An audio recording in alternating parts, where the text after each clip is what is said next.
Supreme कोर्टाआधी Chandrakant दादांचा निकाल। शिवसेना ठाकरेंची, राष्ट्रवादी पवारांची। पाटलांच्या वक्तव्यानं दादाभाई नाराज।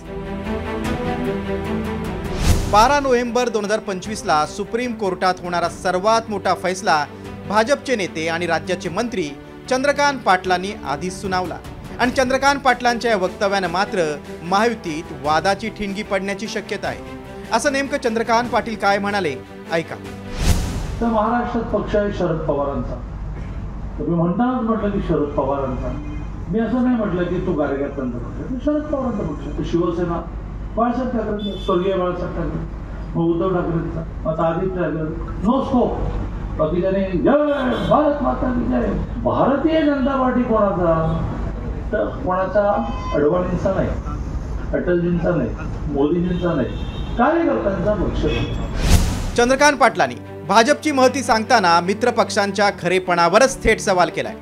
चंद्रकांत पाटलांनी हे वक्तव्य केल्यानंतर राजकीय वर्तुळात आश्चर्य व्यक्त करण्यात आलं, परंतु चंद्रकांत दादांनी महायुतीतील मित्र पक्षांनाच निवडणुकांच्या आधी थेट पक्ष कोणाचा म्हणत टार्गेट करून विरोधकांचं कौतुक केल्यानं मित्र पक्षांनीही संताप व्यक्त केलाय। वाढत्या वयानुसार विसरभोळेपणाचा एक आजार चंद्रकांत दादांना जळला असावा आणि त्यामुळं त्यांच्या त्या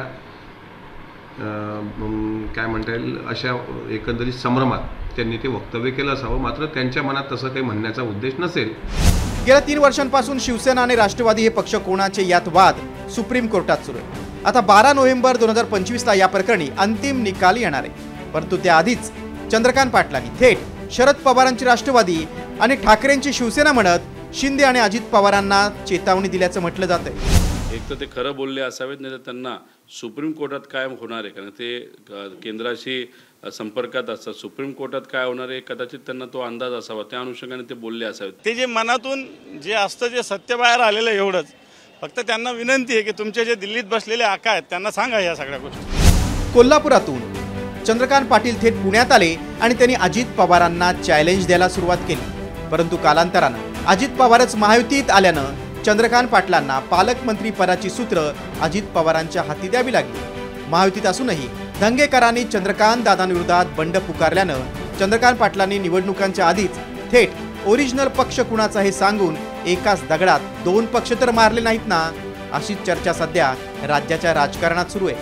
ब्युरो रिपोर्ट, साम टीव्ही।